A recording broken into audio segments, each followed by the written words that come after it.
Hi, so today I'm going to talk about life after discharge, the reality of community living after brain injury. So I work for the Community Treatment Centre for Brain Injury. We are an NHS service. We work with individuals who are 16 years of age plus. We work with clients who have brain injuries who are living within the community. And brain injuries can include a wide variety of traumatic injuries, vascular injuries like ruptured aneurysms and spontaneous hemorrhages, and arteriovenous malformations, AVMs. We also work with clients who have had infections like meningitis and encephalitis, potentially who've maybe had an anoxic injury, for example, caused by a cardiac arrest, and people who have potentially had a metabolic injury caused, for example, by diabetic ketoacidosis. We also see people who have persistent cognitive symptoms after concussions. As we know, the terms concussion and mild traumatic brain injury are increasingly used interchangeably. We would only see people who are reporting ongoing cognitive changes 3 months post-concussion. And it is usually accepted that most people recover well from concussion in the first 3 months. Although we see people with some vascular injuries, we don't accept referrals for people with a diagnosis of stroke. There is a specialist community stroke team who see people who are looked after on the stroke pathway. So our team consists of our clinical team lead, who is also our speech and language therapist for the team. We have 3 occupational therapists, and that's 2.6 whole-time equivalents. We have 2 psychologists within our team, and that's 1.7 whole-time equivalents. We have a therapy assistant, and we have 2 admins within our team. We accept approximately 250 referrals per year. Our input intensity is hugely variable, and that's dependent on the client need and the ability to engage. We have between 80 and 100 active clients on our team caseload at any time. So, life after discharge. We support individuals who have experienced a wide variety of different types and severity of brain injuries. Some had their brain injuries many years ago and are now needing further support and input. Some have had a concussion or a very mild brain injury and have been discharged home quickly from being in hospital. They might just need some minimal support and education. Others may have experienced more significant brain injuries that required inpatient rehabilitation and then onward community rehabilitation from our team. Everyone's experience of life after discharge following a brain injury is very different. So I'm going to go on to talk about some of the different ways in which people can be affected after a brain injury once they get home. But this is just a slight overview and doesn't by any means go through every aspect and way in which an individual can be affected. So in terms of activities of daily living, we work with many clients who might experience some difficulties with cooking. A lot of the time it can be about they've lost their confidence after they've come home from hospital and they feel that they're not going to be safe working in the kitchen. Some people might have some physical difficulties like upper limb weakness or maybe a visual impairment, and sometimes the provision of some equipment and adaptive aids might be beneficial. Clients may also experience planning and sequencing difficulties or potentially difficulties remembering to turn the cooker off at the end of a task. We can provide support to gradually build up confidence and abilities with kitchen tasks with repeated practice. We also support people who might be having difficulties completing domestic tasks, and this might be issues due to fatigue or potentially physical problems. In terms of food shopping, many clients find it quite difficult accessing the supermarket and doing their shopping after they've had a brain injury once they get home. So they might have difficulties finding items, so it really can be quite visually overstimulating the supermarket shelves. They might just generally find the sensory overwhelm of the supermarket difficult, all the lights, all the busyness, there might be music, and that just might be really kind of generally overstimulating.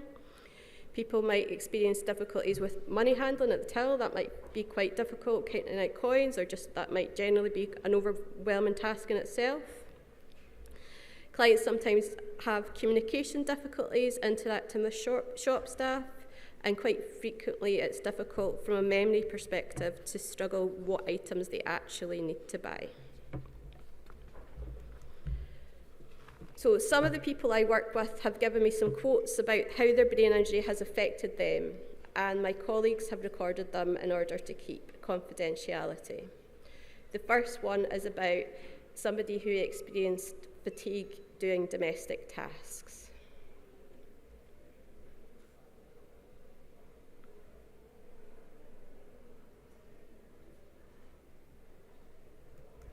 At the beginning, I was trying to do far too many housework tasks at the same time. I was advised to split up the tasks on different days and just to complete one task each day and to use pacing. This really helped me to feel less exhausted. The next sound clip is about somebody accessing the supermarket. Initially, when I got home from hospital, I couldn't go into supermarkets because they were too bright and too noisy. As time went on, I used strategies and a process of tolerance to be able to manage it. I can now go to supermarkets alongside my wife to be able to get our shopping. Some people we work with find also using public transport really difficult. So they might need some support to increase their abilities to be able to navigate routes to and from the bus station or train station. Or they might find it a hassle with the organisation and planning aspects of using bus timetables. They might need some support with their communication abilities, asking for the ticket, or with interacting with other people on the bus.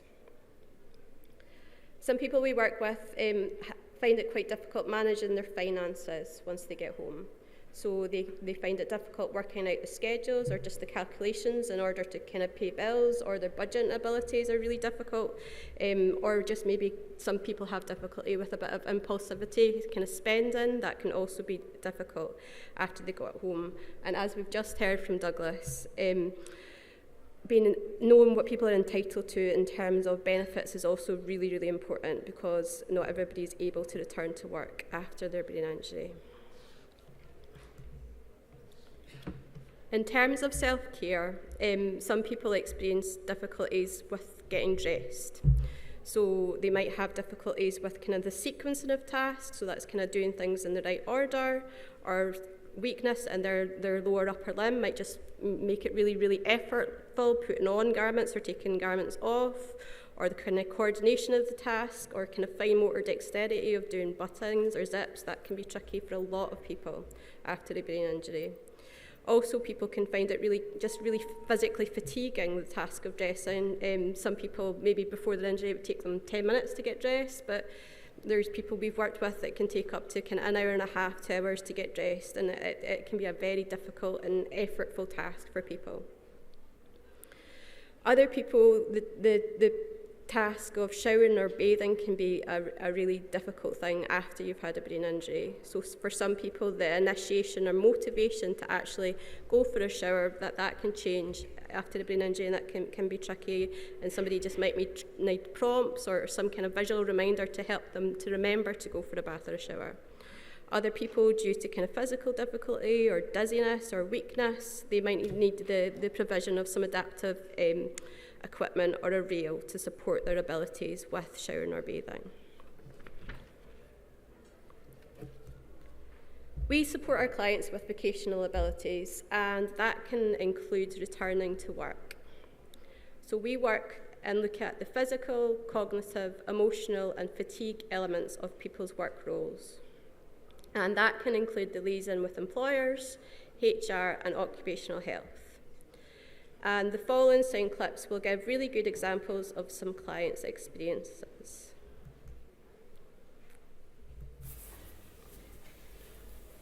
I have found my return to work after brain injury a journey with peaks and valleys. At first, it was very difficult to balance the energy needed for work without feeling exhausted. I also struggled with regaining my ability to simultaneously engage with different areas and remaining focused. Finally, it has been an arduous road from my workplace to understand my healing process, including managing expectations about my efficiency. The adjustment process has lasted almost a year since my injury, but relying on my support network, asking for reasonable adjustments, and holding patience and kindness for myself have made all the difference. It has been really difficult and painful at times to realize I am a different person now, but I like to believe that my experience will make me a better colleague and further add to my contributions within my team. We've got another return to work sound clip.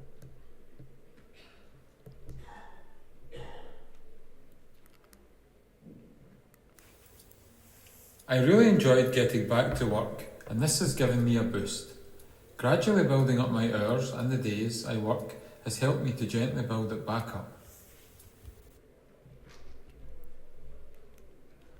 So we also work with clients potentially who are returning to school or university after a brain injury.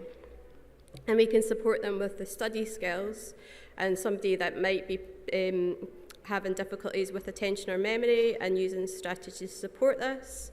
It might be also beneficial to support them with levels of fatigue, and that's about using strategies to plan and pace, and also about balancing the study and the social aspects of going back to school or university post-brain injury. We also support individuals to potentially think about volunteering, and that can be really helpful in gaining new skills, maximising existing abilities. It could be about a stepping stone towards paid employment, or maybe a change of career if somebody's not managing to go back to their previous career after a brain injury. It can also be extremely helpful to support self-esteem and confidence, and it can be really helpful in terms of meeting new people and maybe making new support networks. We support our clients to engage in a wide variety of different activities. Community reintegration is about using social supports, feeling connected to others, reducing isolation, and building up links within the local community. Activities can help build up a weekly routine, and we support people to try and do things that they enjoy at home so that they don't become bored. They are using and developing their abilities and capabilities, and it's about strategies for pleasure, relaxation, and engagement. And this next clip is about community reintegration. Working with the brain injury team helped me to increase my confidence. Over time, I was able to get out and about by myself, and I can now meet friends in cafes and restaurants, which is important to me.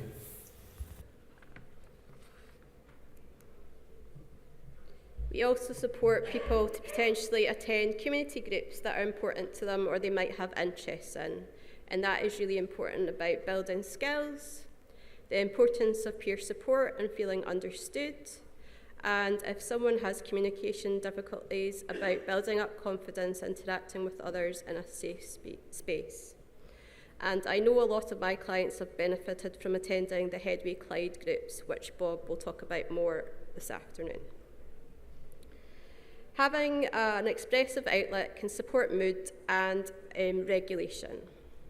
Activities such as dancing, singing, building Lego, knitting, arts and crafts can all be really beneficial, and these are all things that clients have found really helpful once they've been home. Exercise is also really important for in terms of rehab after a brain injury, and Dr. Evans, Leanne and Danielle are all going to discuss this in more depth this afternoon. Rest and relaxation is really important in terms of fatigue management, and strategies such as mindfulness, sound baths, listening to relaxation music, and having quiet time can all be really helpful. And this next clip is about somebody who found attending groups helpful. I got help to be able to go to a local community drop-in group. Getting out and about and meeting new people helped increase my confidence. I am now going to go on to try a new gardening group by myself. This next clip is about somebody who found doing mindfulness helpful. Using mindfulness helped me to stop thinking about my problems. It made it easier to get to sleep and it helped me to relax. So in terms of adjustment, it's a big thing that we all work to support our clients with after brain injury. And often when somebody's an inpatient after a brain injury, it's really common that they think things will get better when I get home. Recovery is very much a gradual process, and adjusting to level of difficulties can mean coping and changing with a change of function and lifestyle, and sometimes coping with a sense of loss and not being able to do the same things as prior to experiencing their brain injury. Sometimes people have to adjust to a new sense of identity, and they feel that who they are and that what they're able to do is very different to who they were before. During the process of adjustment, we support clients to maximise their existing abilities. And sometimes it's about focusing on the things that they can still achieve rather than focusing on the areas of difficulties. And we look at the opportunities and activities that can support them to help them to move forward. And supporting families and carers is also really important as part of our role, as the effect of brain injury and adjustment can affect everybody.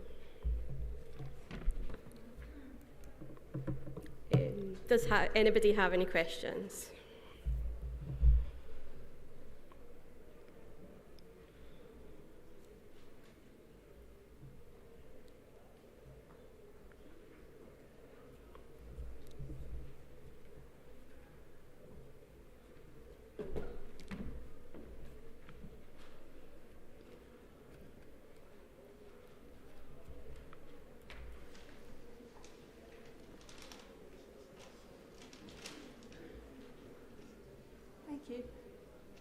I was wondering what the referral process is into your service and who can make referrals in. So anyone can make referrals. We take referrals from any kind of professional, GP, social workers, nurses, inpatient clinicians. We also take self-referrals from clients as well. So it can be a family member or a client or any kind of professionals can refer. And what's the process for that? So you can phone, we can give you the number. Sorry, we should probably have put the number. Even if you just look up Community Treatment Centre for Brain Injury, but if you are interested in referring, I can give you our contact details and you can just phone and we've got a referral form. Thank you.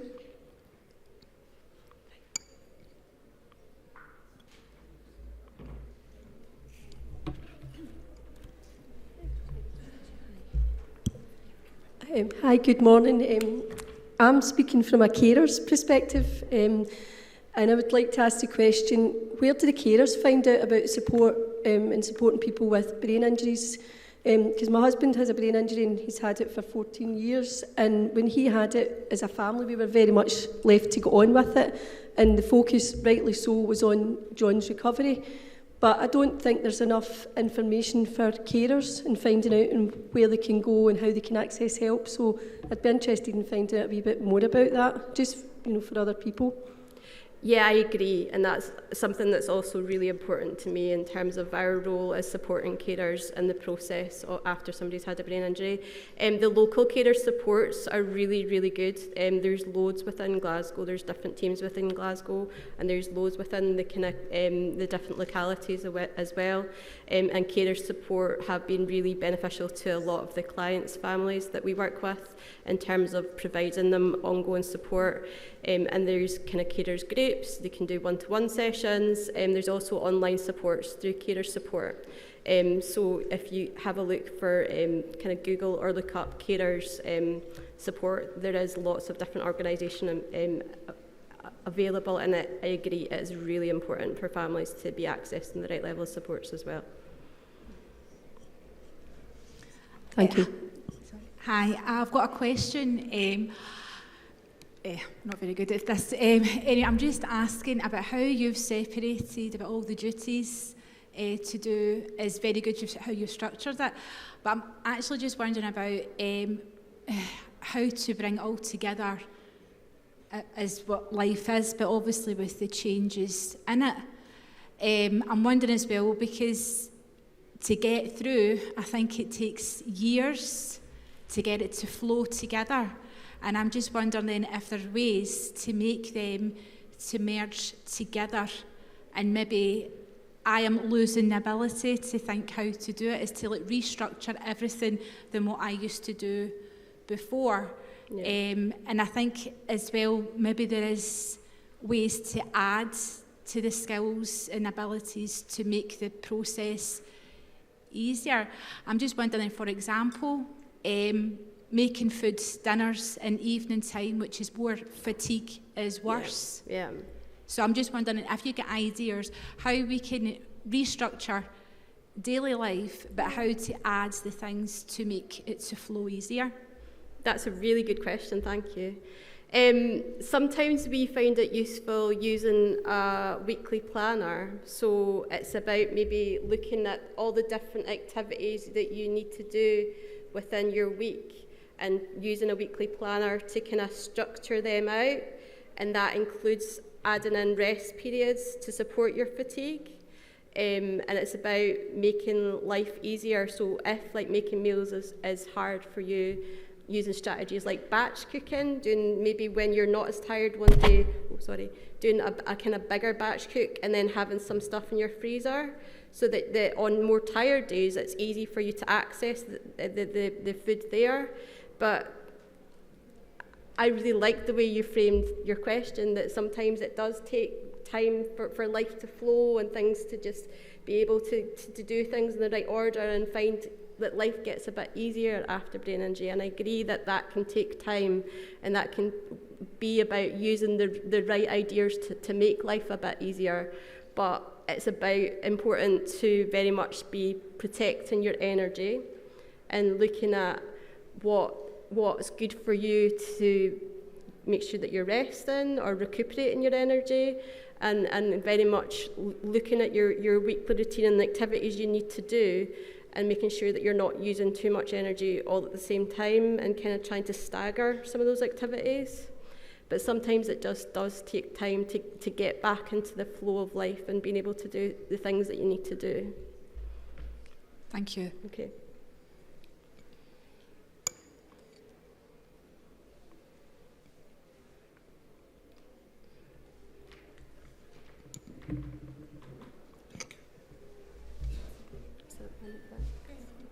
Hi, Doc. Yeah. Hello. Okay. Yeah, I just want to share my little story as a brain injury survivor since I got to Scotland. I must say that my recovery here in Scotland within a very short period has been very rapid and consistent, despite not having a personal support, but the systems that are in place has been very helpful to me, and I must use this opportunity to mention this. This is my first time here. All thanks to God and also to Sunshine Club and some other support system that I've also engaged. Thank you.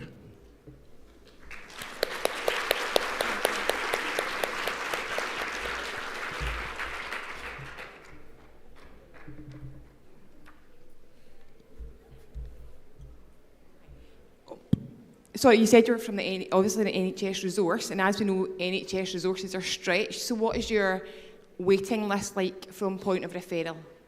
It's actually not too bad at the moment. At the moment, I'm starting to see people maybe who have been referred. So we do, our first point of contact is what's called an initial interview, and I would say we're seeing people about kind of 6 weeks after they've been referred. So it's actually not too bad at the moment. Hi there. I was going to ask the opposite to that question. What's your discharge criteria? It's our discharge criteria. We're very client-centred, so we use goals, and we tend to. Everybody's length of intervention is very, very different. We literally can work with people who need just 2 sessions, maybe for a wee bit of support and education, to people we work with for much more lengthy period of time, depending on their level of needs, how they're getting on with the goals, level of difficulties, what service we're able to support them to link in with. It's extremely variable, our discharge criteria, depending on the client's kind of goals that we're achieving and where we're at.